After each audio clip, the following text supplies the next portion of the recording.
svetskih događaja pisao je svojevremeno Jean Baudrillard, nije samo onaj događaj koji ima globalni obuhvat, koji ima globalnu raširenost, već i onaj događaj koji duboko menja naše obrasce življenja, duboko menja paradigmu naše civilizacije i ne samo to, već menja i uslove sopstvene analize, što znači da svetske događaje ne možemo razumeti, ne možemo analizirati sa onim intelektualnim aparatom koji je bio pre tih događaja, već zapravo moramo na neki način konstruisati nove intelektualne alate kako bi razumeli ono što nam se dešava.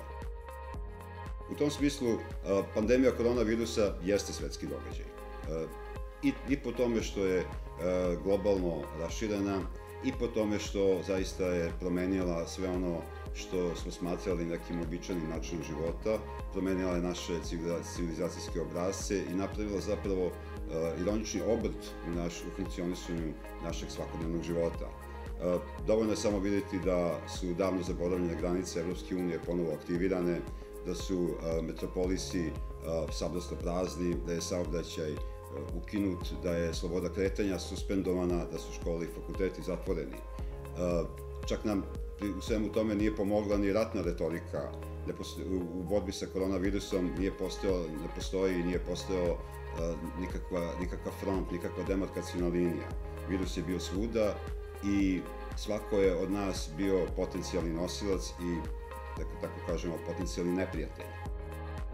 U toj gigantskoj aberaciji, u tom klizanju u jednu novu nesigurnost koju nam je donela pandemija, zapravo otvorio se prostor za jedno novo sagledavanje čitavog problema. Otvorio se prostor za sticanje jednog novog iskustva, u stvari, u suočavanju sa ovom pojavom i na kraju krajeva način na koji smo se mi suprotstavljali i odnosili prema problemu pandemije zapravo počeo da pokazuje sve kakvi smo mi zapravo. U našim odgovorima se krila i konstrukcija naših identiteta. Tako da, učeći o tome kako se suočavamo sa virusom i sa svim onim izazovima koje je pandemija donela, mi zapravo istovremeno učimo i sami o sebi. Zbog svega toga neophodno je posvetiti zapravo pažnju tematizovanju problema tog suočavanja, tematizovanju problema razumevanja pandemije koronavirusa i pokušati da nađemo adekvatne alate za tako nešto. Činjenica je da ljudi razmišljaju u kategorijama priče. Ljudi ne razmišljaju u kategorijama činjenica, osim naravno naučnika.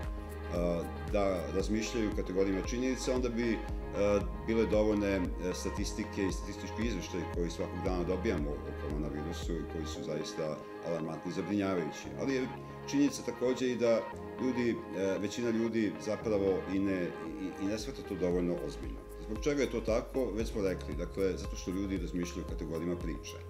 I zbog toga mislim da je bilo važno da napravimo analizu takvih priča, da napravimo kulturološku analizu onih narativa koji zapravo stoje iza takvih ponašanja. Pri tome, naravno, kulturu u ovom slučaju razumevamo na jedan sociološki način, kao zapravo skup obrazaca, skup pravila, paradigmi koje nam pre svega pomažu da konstruišemo naše priče i a onda na osnovu tih priča da determinišemo i naše delanje.